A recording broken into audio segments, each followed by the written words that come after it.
This is From Courtroom to Carline, the podcast where we discuss life as a lawyer and a parent. I'm Rick. And I'm Jenna. Your host and partners both in the courtroom and in parenting. Join us as we navigate the fascinating worlds of life as a parent and a lawyer. Get ready for a roller coaster ride where law meets love and where the gavel meets the car line.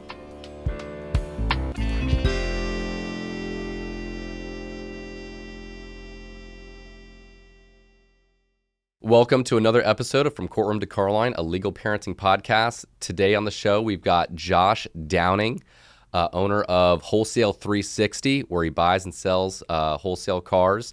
So, Josh, welcome to the show. Thank you, guys. I appreciate you having me. Welcome. So, for the viewers, Josh is my cousin. He lives in Jacksonville. I've known him my entire life. He's an entrepreneur, and he's also a parent to 6 children. So, Josh, first question, how do you balance being an entrepreneur with having 6 kids?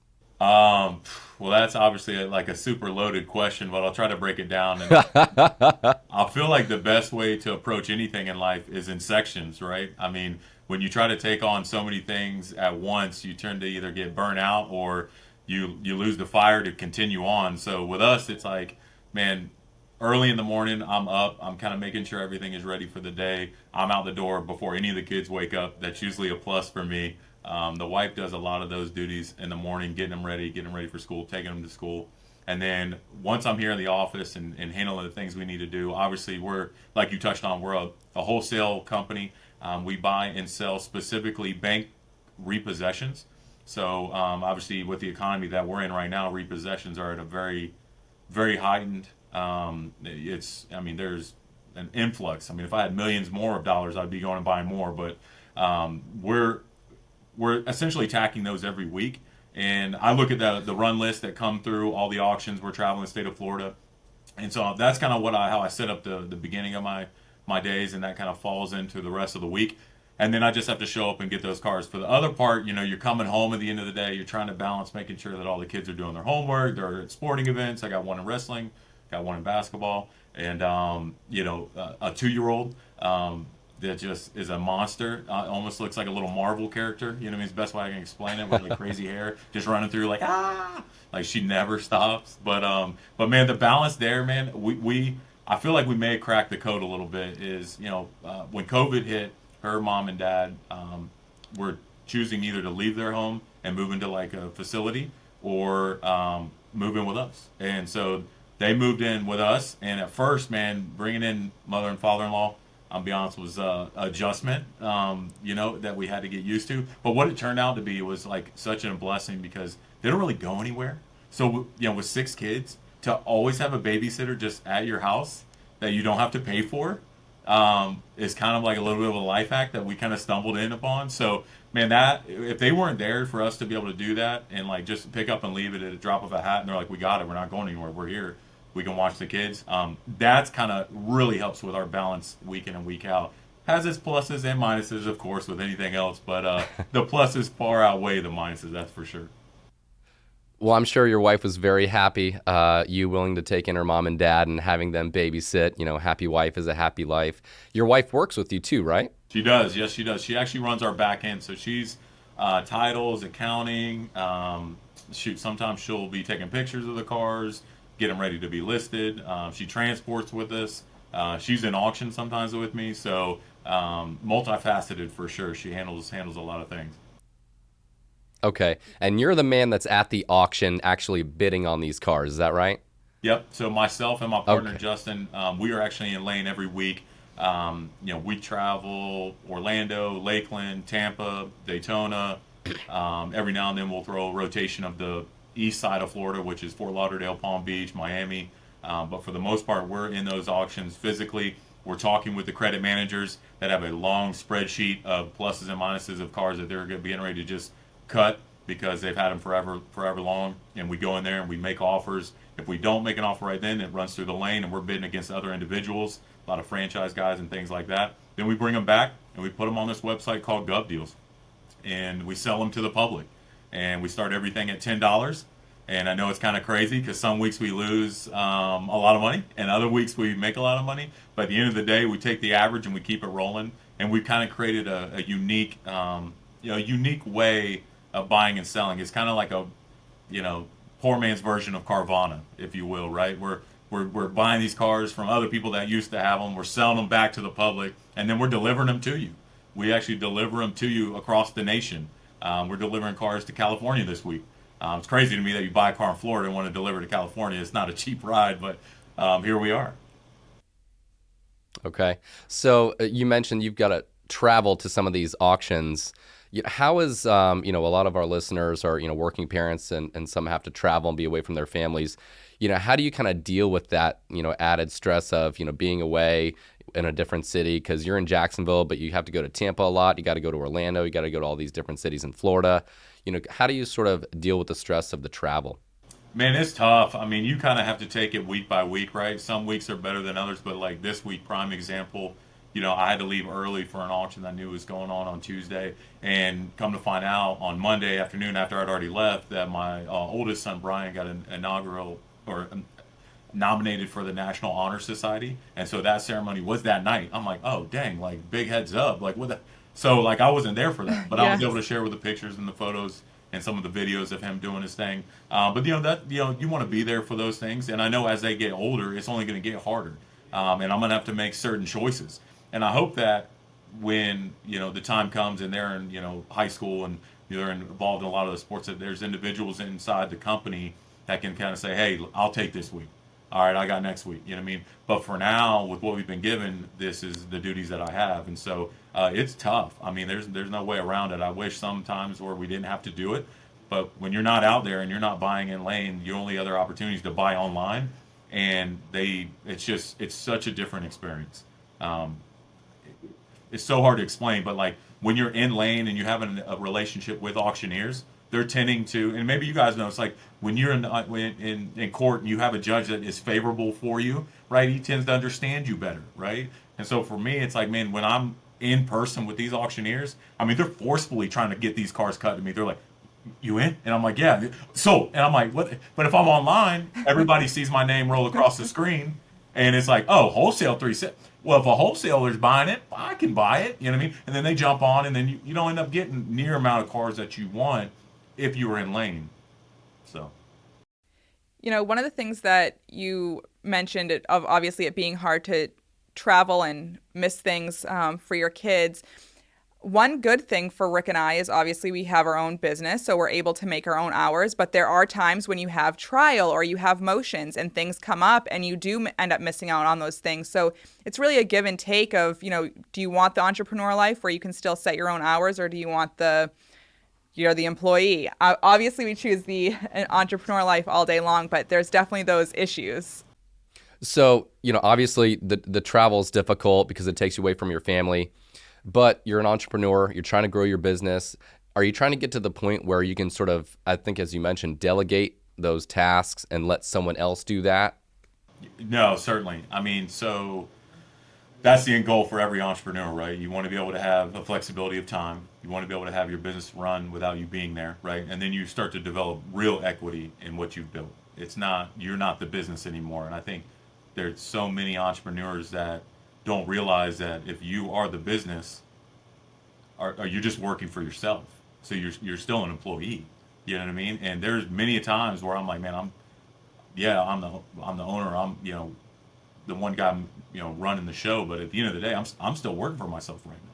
Now there are individuals here in the company that if I was to get injured or something like that, they would band together and they'd figure it out, right? And we'd make through it. But it wasn't like when I had one of my first companies back in 2015. Construction company that I got a lot of notoriety from. Started in a real estate office with a closet and worked up to 45 employees and $10 million in less than 2 years. And CNBC magazine, Entrepreneur magazine, Forbes magazine, all these people came out and were like, dude, how are you getting all this work? What are you doing? That was set up, right? It was set up for me to not be working on it. And then I started to franchise. I started to franchise other locations and work in setting that up. But I took my eye off the ball and I wasn't checking on what was most important, and that ended up failing. And so I learned a lot from that has carried on to where I'm at today. And so now, as we're taking on Wholesale 360, and it's completely different than construction. There's a lot of things that I brought from my past till now that it's helped me to scale so much faster. And that's an interesting story because, I know there's a lot of entrepreneurs out there that have tried and failed and are questioning whether or not they should try to get back out there and try again because, failing it sucks. It's a terrible feeling. And so, can you try to explain to our audience, what sort of motivated you to get back on that horse and try something, build something new, and how challenging was that? Man, you're exactly right. When I look back at that period, which was around 2016, really 2017, it was one of the toughest times of my life, man. It's like, you built something, from 0 to 10 million. You got 45 guys, count on you.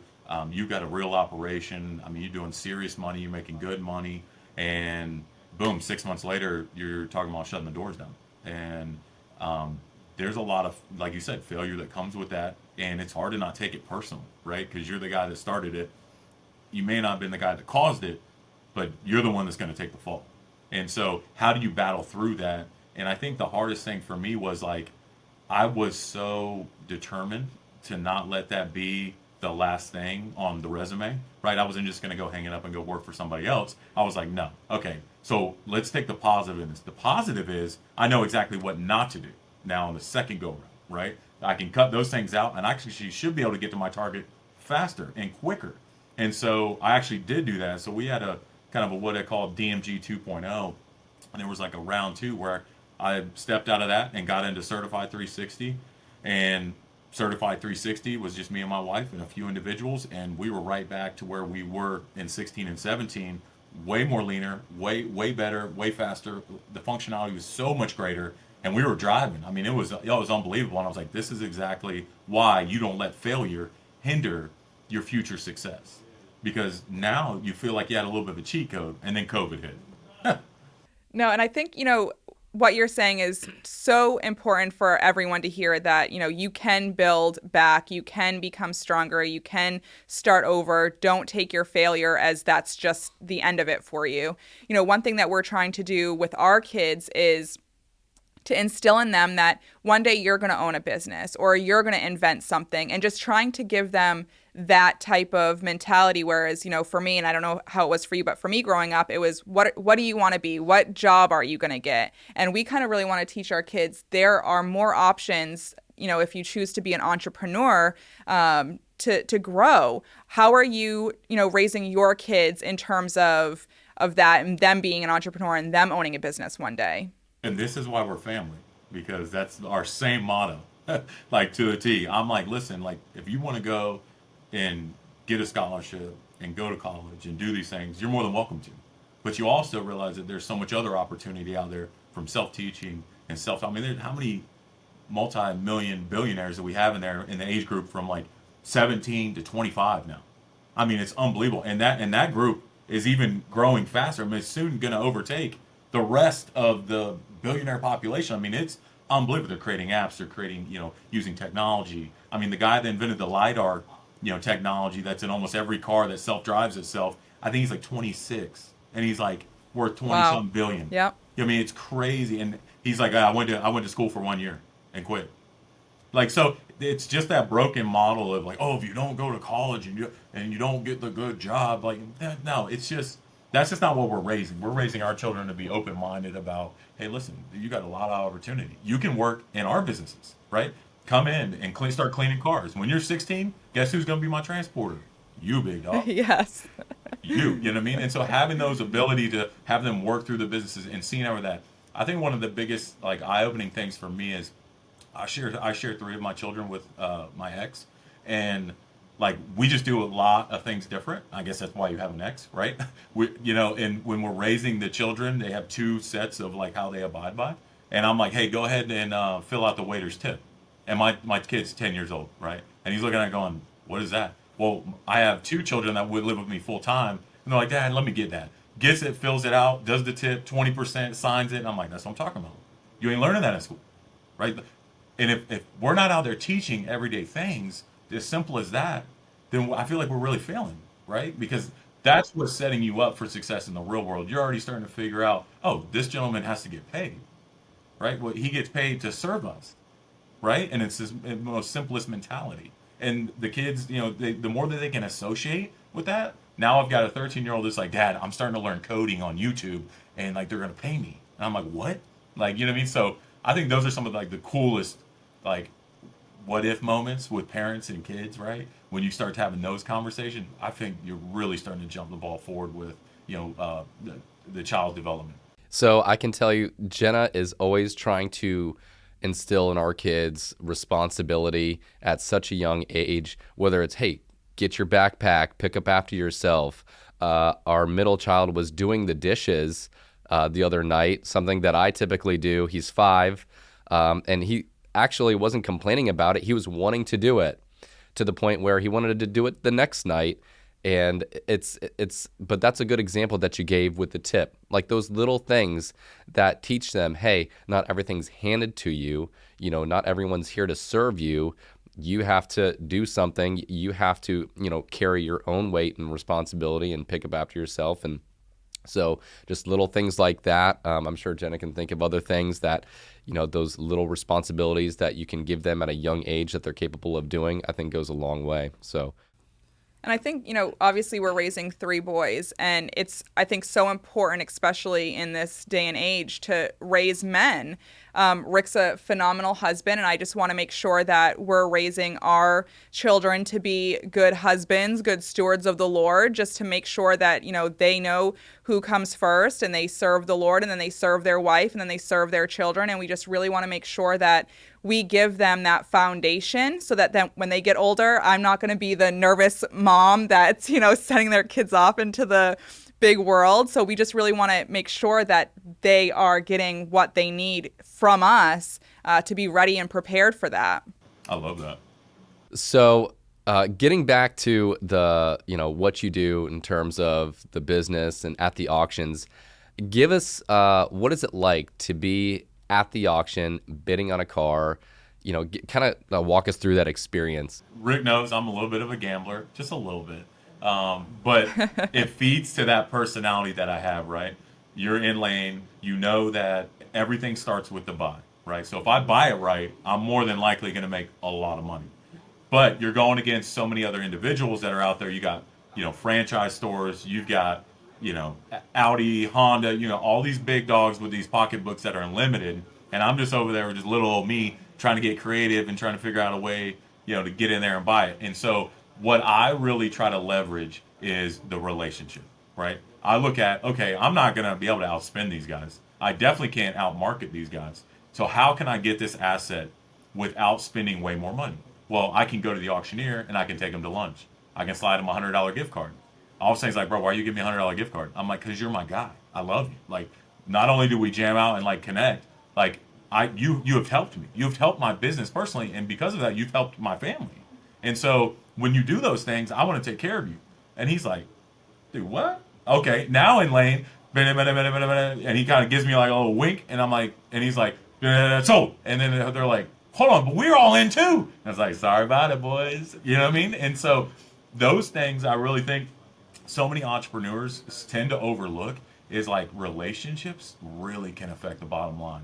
And it's crazy to me to even say that now, because I used to just be back in the day like, oh, I just want to have, be friendly with everybody, right? That's just like kind of what I believe. Like that's my calling. That's what we, that's our higher power that we believe. Like, hey, everyone calls to just be loved on, right? That's the number one thing in the Bible with us. Just love everyone. You know what I mean? Don't judge anybody. Love everybody. And so taking that and moving that into a relationship that benefits the business, well, I'm just loving on him. I mean, I genuinely like the guy. And if he's helping my bottom line, then I got to turn around and give some back. And so being in lane and having those relationships, having those opportunities to be in lane and buy those cars. I mean, on average, we're buying 20 cars a week, right? The average purchase price of our car is about 10 grand. So we're spending about $200,000, and then we're selling just as fast. So we're selling anywhere between 15 to 18 of those cars. Usually 2 or 3 will roll over, and we just keep it moving. So it's interesting you bring up, building the relationships, because starting a business, everyone talks about networking. Oh, you have to network and go to these events and talk to these people and talk to, go to this meeting. But networking isn't the same as building relationships. And I think that's one of the things that, we're starting to figure out is you can go to these networking events all you want, But if you're not having in-depth conversations with people and looking them in their eyes and, connecting with them on a personal level, then it's not going to get you anywhere. And so, like you said, you've got a relationship with the auctioneer. That's from spending a lot of time with him, taking him out to lunch, caring about who he is, caring about his family, and having that genuine connection, as opposed to just going to a networking meeting and schmoozing with these people and having a drink or two and then, never seeing them again or never talking to them again until the next networking event. So there's definitely a big difference between networking and building relationships. And I think that's so important when building a business. It is, and I think it's even more important on a small scale size business, right? Because it affects us so much. And that's the same thing. Rolling that into doing that same approach with the credit managers. It's always been known in the business that the credit managers don't want to talk to you, right? They're not here to have a relationship. They're here with a spreadsheet. They're sent by the bank, and they've got to mitigate the loss, right? Because they know they ain't making money. These are repossessions. They already put the car out way farther than they know that they're going to get. So how much are we going to lose this week? Well, I took that same approach and did it with them as well. And I'm like, listen, man, some of these ones, you're cutting them too short. I can give you more. Wait, what do you mean? Like, I can give you more than you're looking for, but sell it to me before it goes in lane. Well, how do we do that? Walk them through the whole process, right? And now all of a sudden, Community First Credit Union will be rolling in on Thursday, and then 4 or 5 cars will be pulled from lane. Oh, this one sold before. And everyone's looking around going, who bought that? And I'm like, me. You know what I mean? But those are the things that, again, networking is great. Networking is not building a relationship. Networking is just, I'm going to be out. You see what I'm doing. Oh, this Fletcher and Fletcher, they're the husband and wife duo, like they do, criminal defense attorneys. And you're like, okay. No, but then you meet individuals that actually know you, right? And I think that's where some people, like, they just go to these events to get the drinks and get the food, and they're not using it wisely. I used to use it like a piranha. I mean, I would go in there and I would ask everybody, what are you doing? How do you? And if I knew what they did affected what I did, then I'm like, hey, we have to make money, both of us. So we need to find a way for us to network together. Because if I'm making money, you're making money. And they're like, I like the way you think, right? Because at the end of the day, that's why you go to those things, to benefit the bottom line, to benefit each other. We're not there to grab friends, bro. We got enough homeless friends at home. I got 6 of them. They don't want, you know what I mean? Like, it is what it is. So I'm not here to grab buddies and, share, camaraderie stories. Like, I'm here to benefit my business because it's taken away from me and my being with my family. So I need to be specific about it. I think that's so great. Yes, networking can be beneficial, especially if you're using it to meet people that are like-minded, that want to get ahead, that have the same goals, and then you form the, relationships with those people. I mean, we've met some really great attorneys that have that growth mindset, that want to continue to grow their business, and we've really connected with them on that level. Perfect. Exactly. I love your 6 homeless friends. I'm going to start referring to our sons as, hey, homeless friend, I need you to do this for me. So I'm going to have to steal that. They're not even a friend. Right. Josh, are you listening to any podcasts, reading any books lately? Is there anything that you've been into that's kind of, helped you grow as a person, at your business? Yes. So, man, it is so hard for me to read. I know it sounds so basic, but it is so hard for me to read. But you put me in a movie or a documentary, and it's like I only need to see it once, and I remembered everything. I'm such a visual learner that it's unbelievable. And my attention, right? My attention span is all up. Phone's ringing, watches going off, this is that, auction. You know what I mean? So there's so many things that are moving at one time. But when I'm focused on one thing that's in my face, I can retain it very well. So I try to do a lot of YouTube stuff, right? Watching the podcast version on YouTube, it can connect with it a lot better. But there is one specific podcast that I watch or listen to, all the time. The car dealership guy. The guy's great. I mean, if you're in the car business, he has got trends for, the independent dealer lot that's got, 20 or 30 cars. And he's got the biggest franchise guys in town on there. So it's just such a wide range. And for me, I feel like when you're in an industry, especially one that I didn't grow up in. I grew up in construction, and so I'd always been in construction. My dad did construction. Then in 2008, the bottom hit, and I got into construction myself and kind of rode that all the way up into 2020. And really, 2024 was the first year that we have done 0 construction in my entire life, and it was weird. But I said, you know what? We're making a shift. The wife didn't want to do it anymore. She had been burnt out by it. and the car business was really taking off. And she said, I think you just needed to put your full attention, and we need to build like a legitimate business out of this. Let's do it. And now's the time. And so we did make that shift. Very scary because I like to feed from multiple different pots, right? And we just went all in, and it's been great. It's been awesome. But I think the biggest thing in that is just trying to stay focused when there is something available. Like, how many times do you turn on a podcast or you open a book and then you get that phone call or you get the email, and then it's a mind shift, and you just went from trying to learn and trying to do something else to back on because you're obsessed with it, right? You're just obsessed with the business and what it entails. So but yes, a little bit of a tangent, but yes, there is that Car Dealership Guys podcast. A little plug for that guy.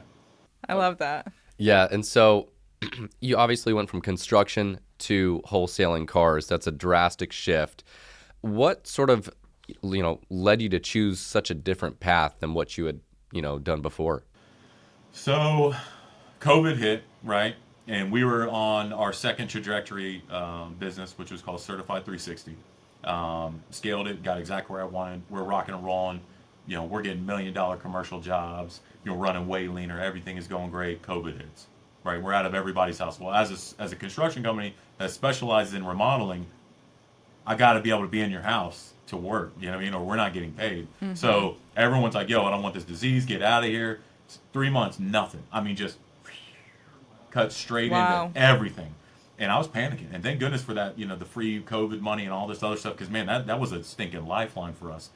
And in that same token, the wife was like, again, this is why it's so important. If you have a good wife, dude, that is the secret weapon to any business. I am telling you, dude. Freaking about to get emotional. Man. Sorry. But man, it is so important. I think we know who runs the company now. Yes, exactly. But she was like, "You've always flipped cars. You always do that type of stuff. Like, why not open a dealership?" I'm like, "What do you mean? What? Open a dealership? What? I'm not the test guy, right? I'm not your test taker. I'm the guy that's gonna speak on what we're doing, but I'm not the one that's getting into the how to figure out getting a license." She gets a license 2 months later, and in September of 2020, Wholesale 360 is born. She hands me all the stuff and says, "Okay, go make it happen." And I'm like, "Wait, what is this?" She's like, "We're an independent car dealer. What do you mean? You told me to go get a license. I got it open. We're done. We need to buy and sell cars." I'm like, "I didn't take none of the tests. I didn't do anything." She's like, "Just go do it." And I'm like, "Holy crap." So we started just buying 1-2 cars a month, right? Selling on Facebook, and just kind of worked back into 21 and then 22. And then 23, we really dove in. We committed to being a full wholesale operation. With the 2020, 2021, and 2022, we're averaging 30, 40 cars a year. And we started averaging 80 to 100 a month in 23. So we really committed. And there was weeks, and me and my partner Bass, Justin, talk about all the time. Like, dude, you remember when we, like in early 23, you're like, dude, if we don't hit the numbers this week, we're out of business. We're negative 20 grand. Like, it was that scary.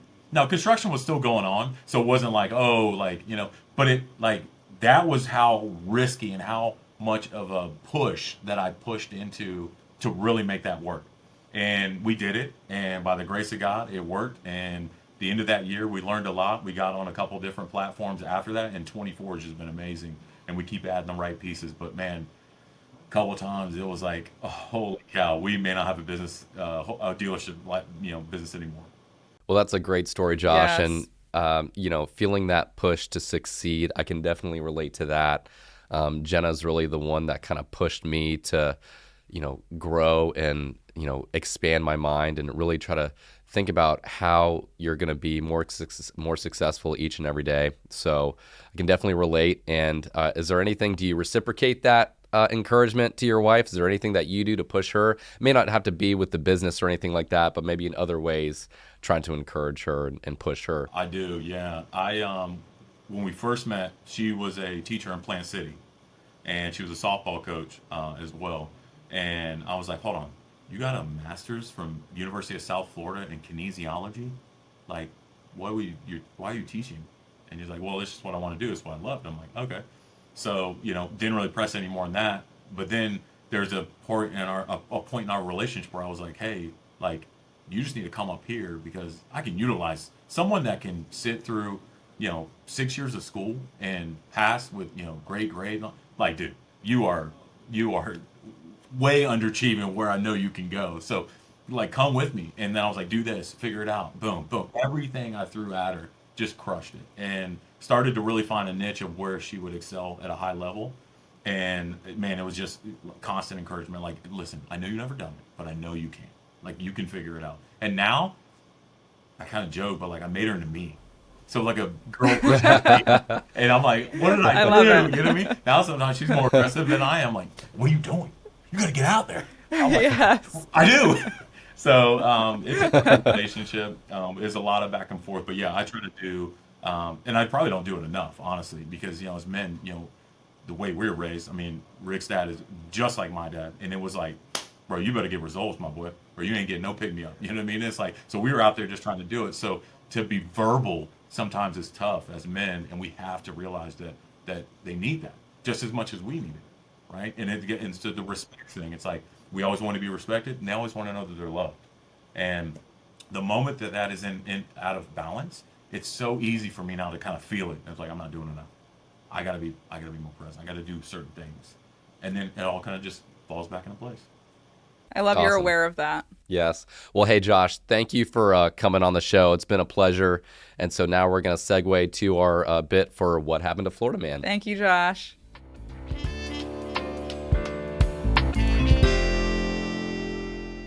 All right, so on this segment of What Happened to Florida Man, our headline is Florida Man says he wasn't drinking while driving, only at stoplights and stop signs, which unfortunately is still considered drinking and driving. If you have alcohol in your system while you are driving, that's over a .08 or your normal faculties are impaired, that could be a DUI.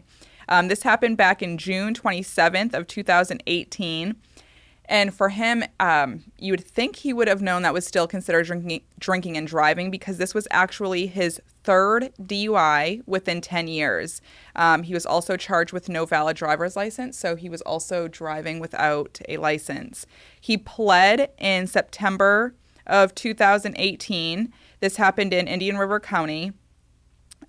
He ended up getting He ended up being adjudicated guilty, got a year probation and 60 days in jail.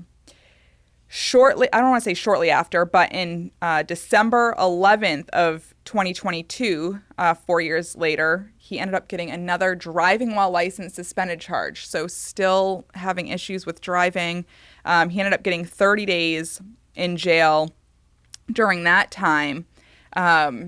So one of the things that people should know, and it might be, common knowledge for us, but if your license is suspended and you're driving a car that's registered to you, the cops can run your tag and see that your license is suspended, and then that gives them the reason to pull you over.